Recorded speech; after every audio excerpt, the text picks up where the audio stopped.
Hi there, it's Llarold, and today I'm going to talk about how to play Guardian Druid in Dragonflight. Bear Druids are still a relatively simple tank, although they have gotten a bit more complicated with Dragonflight. They do a mix of AoE bleed damage with Thrash, direct physical damage with Mangle, and tons and tons and tons of spell damage with Moonfire. Bears do so much damage with Moonfire now, and they heal for 30% of all the damage they deal, so they have pretty strong self-healing.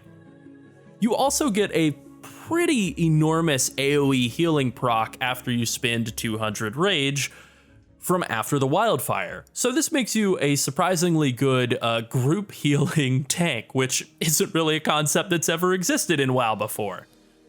You have multiple powerful procs that generate rage and do lots of damage, or make your Maul casts free and give you defensive layers. In general, you use your rotational skills to generate rage, and then you spend your rage on Iron Fur or Frenzied Regeneration. Bear Druids have gone through a lot of changes, and they're in really strong shape now.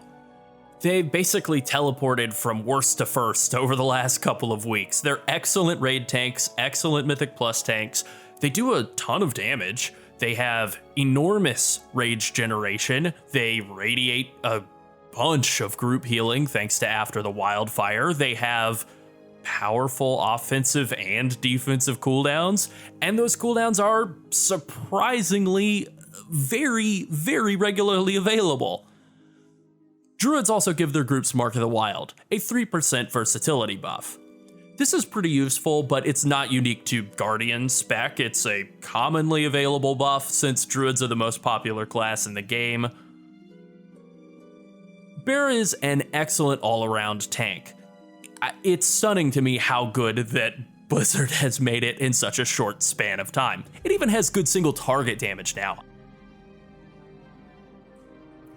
The two-piece bonus adds a couple of extra effects to Mangle casts that benefit from Gore.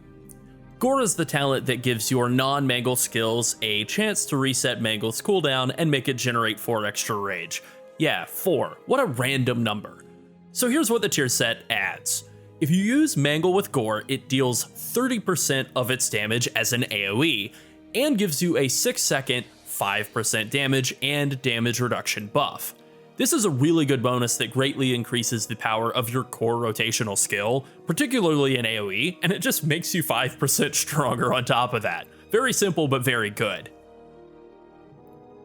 The 4-piece bonus increases your chance of triggering Gore by an extra 5%. This bonus boosts the value of the 2-piece, it gives you more rage generation, more damage, and higher uptime on that 2-piece buff. But wait, there's more. The 4-piece also makes using Mangle with Gore active give you a heal over time effect. You can have pretty high uptime on both this heal and the 2-piece buff, so this is a pair of bonuses that do like 4 different things. They all synergize with each other and the rest of your kit, and they just add a ton of value. You know, we're talking damage, damage reduction, damage again, rage generation, healing. Incredible. And the best thing about all of it is that they do it in a way that's really simple. The tier set doesn't require a huge adjustment to make it work. It doesn't require like growing a new part of your brain to manage all the new keybind interactions. You just play the same way that you basically were, and now you do more damage and you have more resources and you're stronger. That's great.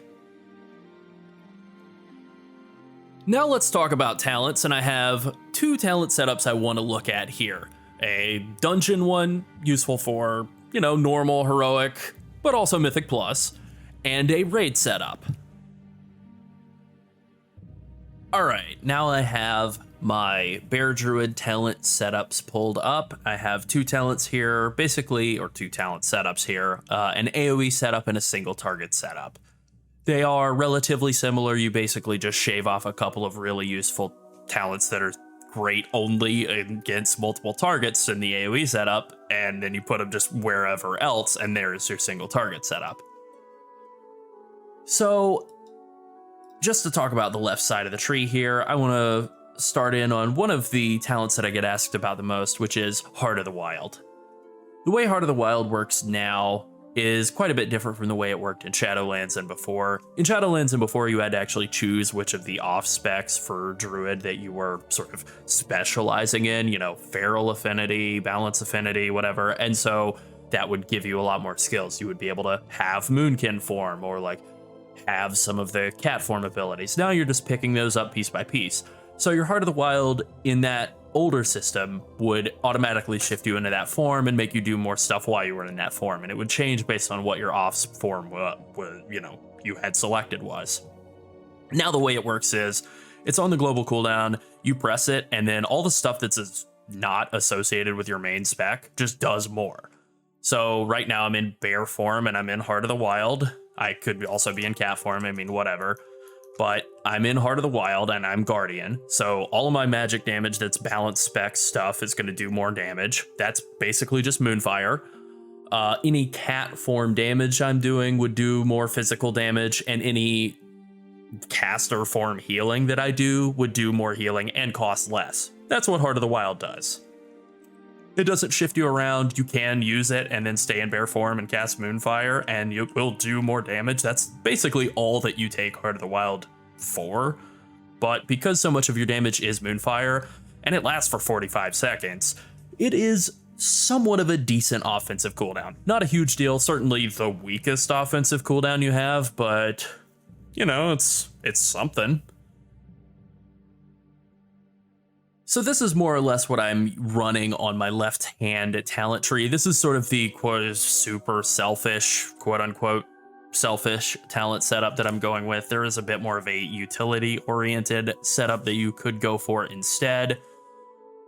I mean, technically speaking, for a selfish talent setup, this is still pretty like helpful. You're getting improved Stampeding Roar, you're taking Typhoon, you're taking Incapacitating Roar, you know, you have some AoE CC value, you have this group move speed increase, you have Well-Honed Instinct, so like a personal defensive cooldown, you have Renewal, this personal self-heal that's basically just a health stone on a 90-second cooldown.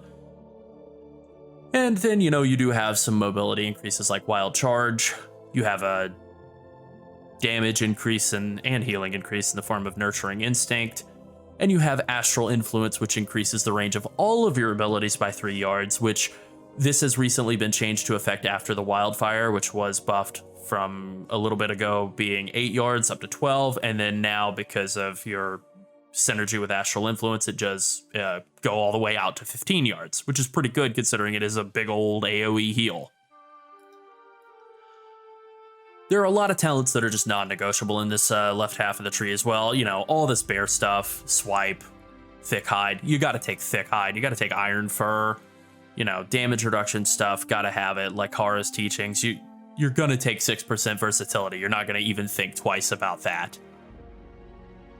The sort of alternative setup that you could run, which is what I have pulled up in my other tree, so I'll just show that off, is for more raid-oriented stuff, I would say, more single-target stuff, I would drop like Typhoon, maybe drop a point in Nurturing Instinct and drop that point in Wild Charge to come down here and pick up Sunfire, which really isn't very useful at all, Mass Entanglement, or Ursol's Vortex, depending on what your group needs.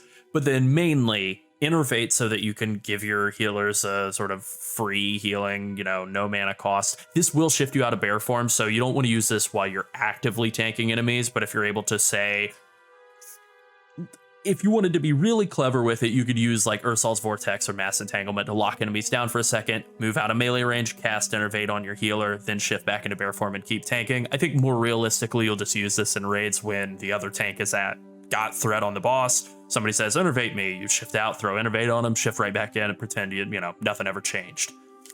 This also gives you access to Nature's Vigil, which is a talent you can use. It's off the global cooldown. You can use it while you're in bear form. Like, I'll do it right now. I'm in bear form, hitting Nature's Vigil. Wow, no global cooldown. Isn't that nice? That is pretty much that. You do have to give up improved Stampeding Roar to get the points to come down here and pick this up. There is one other little talent over here for personal utility that I would kind of like to pick up. It is a little difficult to do just because getting over to it is so expensive, and that would be Feline Swiftness. You know, you have to give up something to get over there, but being able to have an extra 15% move speed all the time is kind of nice. Like, I might run a talent setup like this just for like leveling. I might drop the point out of Heart of the Wild, maybe some of these defensive and crowd control oriented talents just to pick this up while I'm leveling, just to have a little bit more extra movement speed. All right, now let's take a look at the AoE talent setup. I'm technically not allowed to change those talents while Nature's Vigil's on cooldown, but I can still look at them. Over here on the right side, you have a pretty hard locked in set of these talents right here. Like, these first 4 rows, you're pretty much locked into all of these talents that I have selected. You can't really get away with not taking any of them. And you have some really, really powerful talents over here in this bottom right section of the tree. Sort of the 2 bottom branches, the bottom middle one and bottom right one, are incredibly powerful. And then this little cluster over here on the right side is also really, really strong.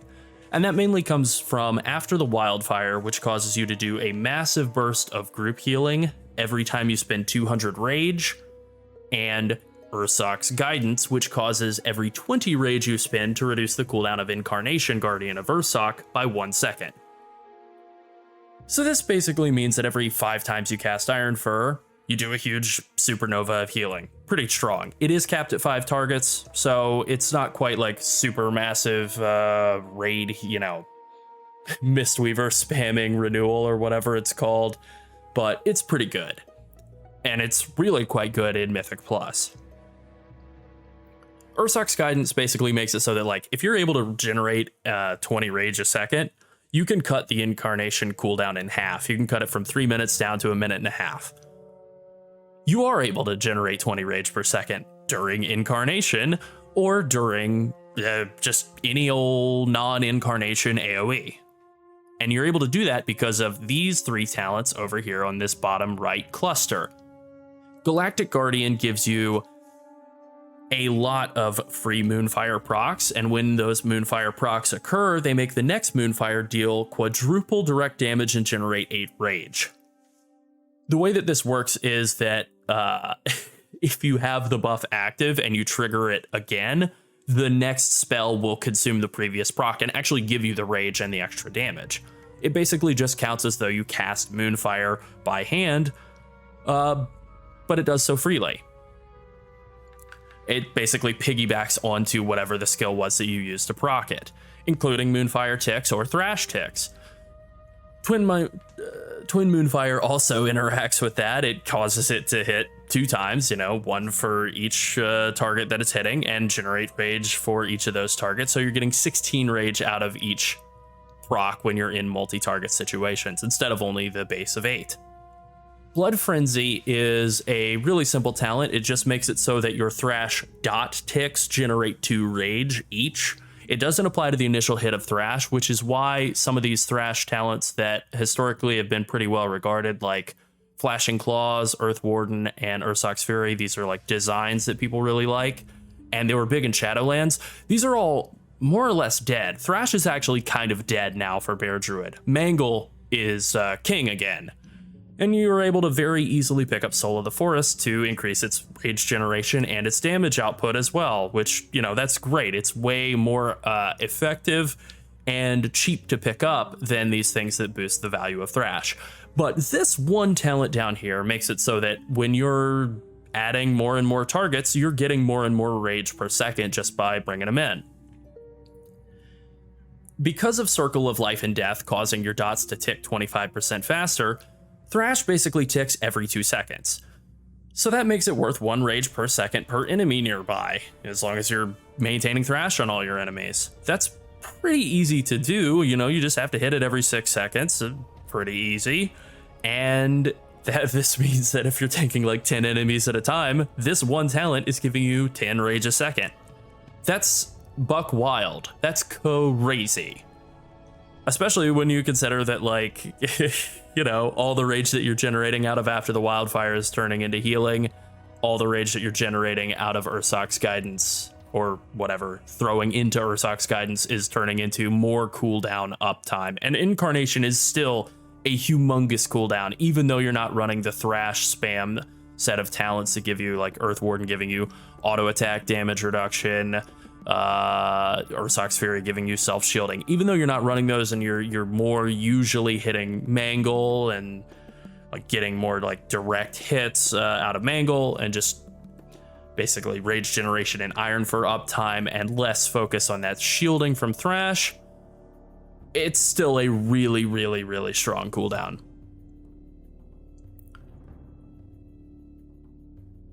Finally, I think I kind of have saved the best for last here. Elun's Favored gives you a pretty substantial amount of healing intake based on all of your Moonfire damage dealt. You get 10% Moonfire damage from Elun's Favored, 20% from Fury of Nature, 10% from Twin Moonfire, and it's a little bit difficult to pin down exactly how much of a damage increase you get from Galactic Guardian, but it is quite substantial. And so all of that adds up to give you a lot of self-healing from Moonfire spam, and all of that occurs passively too, which is pretty nice. You also get a lot of damage reduction from Moonfire being active on enemies thanks to Scintillating Moonlight. Finally, again, I think I said finally before, but actually finally, Tooth and Claw gives you a pretty interesting rotation in your wrinkle in your rotation. This makes it so that your auto attacks have a chance to empower your maul, and it stacks up to 2 times, so you're not required to like use it immediately or run the risk of wasting procs. You auto attack about once every 2 seconds, so this means you basically get a proc about once every 10 seconds, and those procs make your empowered maul cost no rage, which is really important, so it lets you use maul instead of one of your more generic rotational fillers like Swipe or Moonfire, while still being able to use your main, rage generating skills like Mangle and Thrash. It does a ton of damage, and it makes the enemy do 15% less damage to you for the next 6 seconds. So because you're able to maintain, basically 60-ish% uptime on this buff, that's a pretty substantial overall damage reduction for bears. And even though this is clearly more single target oriented, that's still really useful in Mythic Plus. It's still really useful in AoE tanking. You're usually not tanking a bunch of identical mobs.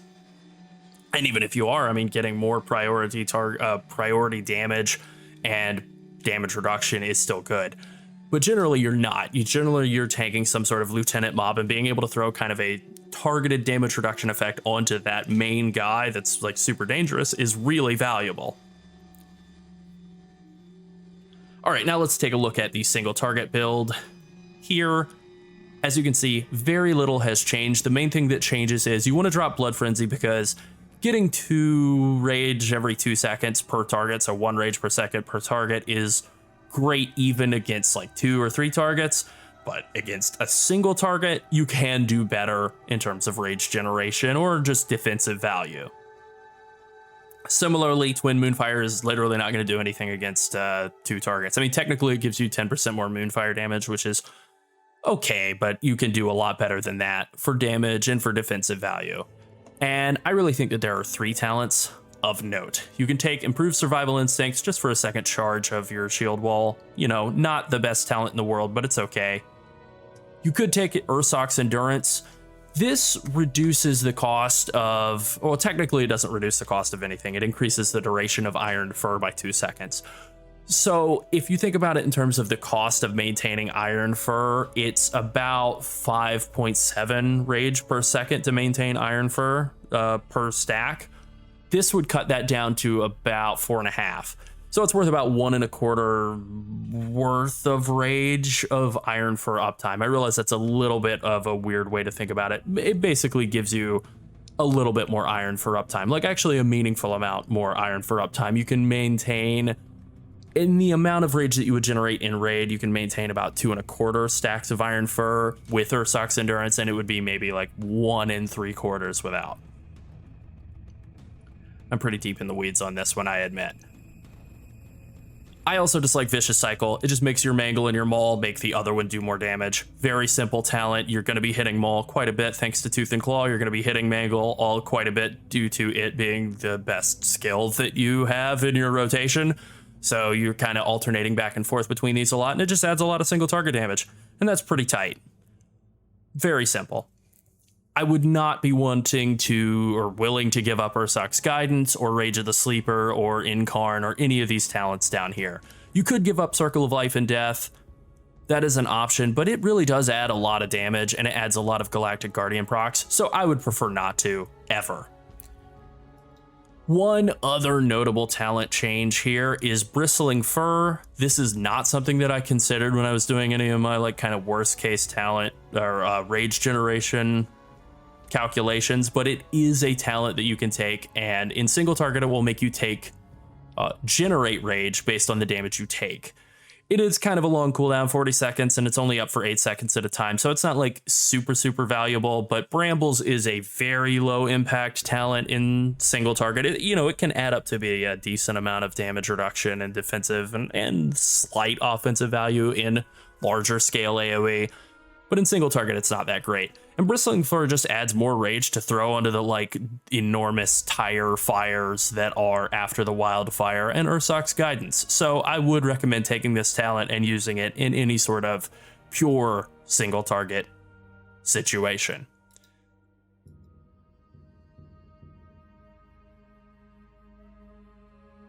I didn't talk about leveling over here on the right side of the talent tree, so I suppose I should do that now, just before I finish up.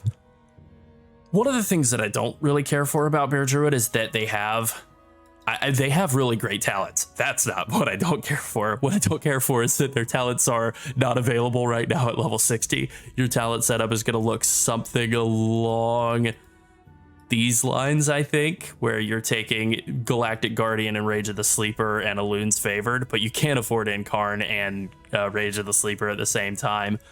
That is actually kind of tough. Like, right, you really want to have Twin Moonfire and Galactic Guardian at the same time. So I would say the very first points that you want to get in are Twin Moonfire and Incarn, and then Ursoc's Guidance. So like it's a pretty high value add to be able to get Twin Moonfire and be able to hit multiple enemies at once.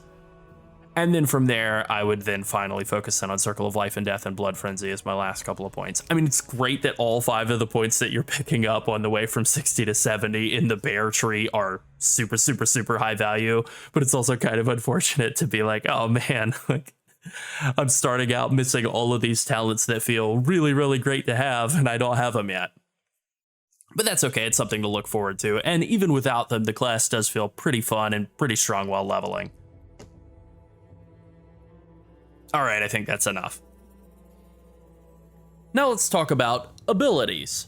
Mangle, Thrash, and Moonfire are your most important rotational skills. You want to use Mangle whenever possible, and maintain the Thrash and Moonfire debuffs on enemies at all times.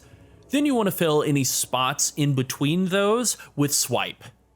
If you have an empowered Maul cast available thanks to Tooth and Claw, you should use it instead of Swipe. The 15% damage reduction debuff from Tooth and Claw doesn't stack with itself and it doesn't extend its duration, so usually you want to wait until it falls off to use them all again. In terms of how you use Galactic Guardian procs, you don't actually want to use them manually most of the time. If Galactic Guardian procs while the Galactic Guardian buff is active, it triggers the buff.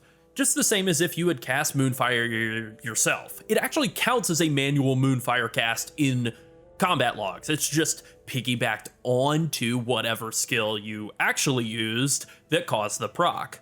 So you can cast Moonfire and use the proc if you're out of range, or you desperately need the rage, or the damage, to burst some enemy down specifically, but otherwise you're better off hitting Mangle, Thrash, Swipe, and Maul, and then just letting the Moonfire proc trigger on top of that and give you the free damage bundled into whatever other non-Moonfire skill you used. The only exception is if Galactic Guardian is about to expire. You are better off manually casting it than letting it wear off without getting any value out of it at all.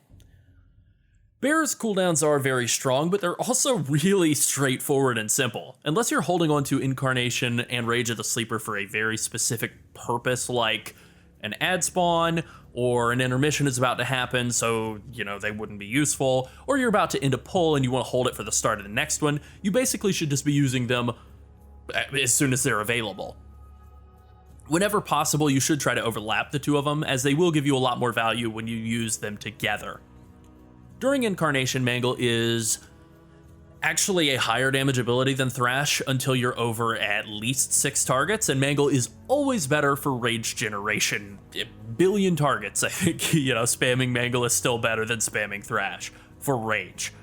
Maintaining the debuff is important, so the approach of spamming Thrash for 30 seconds is not always the go-to way to play anymore. If you're doing, 8, 10 more targets and you're really more interested in maximizing your damage output, spamming Thrash is still fine. Really large scale pulls like that, you're good.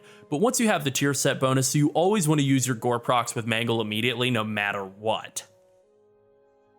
Now let's go over your main defensive skills. You have Iron Fur as your main defensive rage spender, and that is the vast majority of what you're going to spend your rage on. Frenzied Regen is your main self-heal. It's kind of self-explanatory, but it is a good self-heal, and it increases your healing taken while it's active too, so you get a lot of health back when you use it. You have Renewal as an off GCD self-heal. It's very simple, but good to have whenever you need it. Now let's talk about defensive cooldowns. Incarnation and Rage of the Sleeper are both sort of defensive cooldowns. They're very clearly offensive cooldowns as well, for sure. But they add a ton of defensive value while they're active, which is great. You don't have to use them on top of each other. That is obviously the best way to go if you're trying to do damage, and why wouldn't you want to do damage? But if you really need the defensive value that you get out of each of them, you can split them apart. They are defensive cooldowns. Bark Skin and Survival Instincts are your two other main defensive cooldowns, and they're both very basic.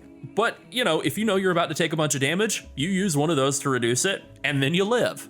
That's pretty much it. Now let me cover the class's utility pretty quickly. You can take a lot of AoE CC abilities in your talent tree, and those can be really useful when dealing with some of the weekly affixes in Mythic Plus. Ursoc's Grasp is really good for spiteful adds. That's one of the first things that comes to mind. Innervate can be really good for healing, like helping out your healers in raid. It does cause you to shift out of bear form when you cast it, so it's not useful if you're actively tanking, but during a taunt swap or during a intermission phase or whatever, some situation where you're not actively being punched in the face, shifting out and giving him Innervate and then immediately shifting back into bear form, good to go.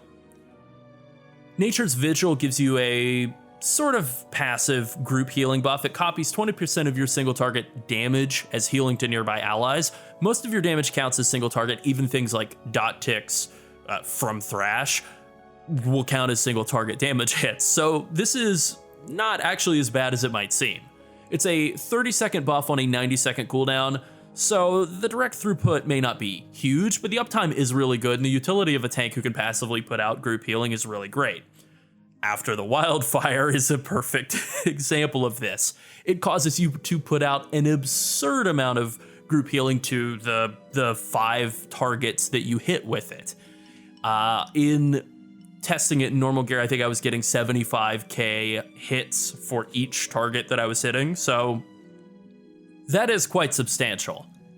It triggers every time you spend 200 rage, so every 5 Iron Fur casts, basically, you trigger a giant AoE heal. You also reduce the cooldown of Incarnation whenever you spend rage, so you always have this pair of huge incentives to generate as much rage as you possibly can.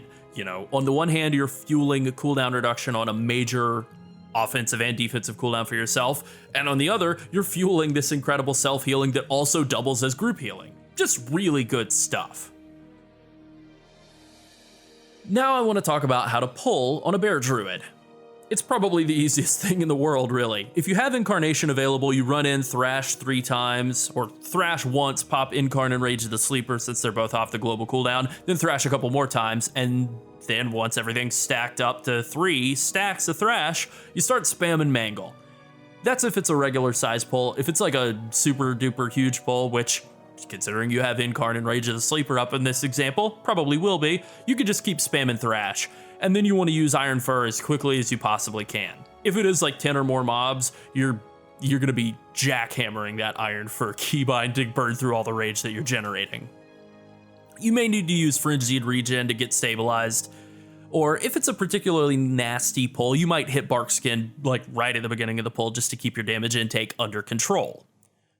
If you don't have Incarnation available, you're still in good shape now. This isn't Shadowlands. You can run in, thrash first thing, probably use Bark Skin, hit Mangle, swipe it up, get some Galactic Guardian and Moonfire procs until you either get Mangle or Thrash back available, and then just keep doing that same thing. Mangling and thrashing when they're available, and then just swiping it up, raining Moonfires down on everybody's head, and holding threat. No problem. Alright, now let's cover stats. Bear Druids want to enchant and gem for haste, and then versatility as your top 2 secondary stats. Agility is super valuable, so whenever possible, you really just want to maximize your item level. That's the main thing to keep in mind when gearing up. Item level first, haste, versatility, you know, if you're comparing pieces that are of the same item level. Alright, that's it. Thanks for watching. Bye.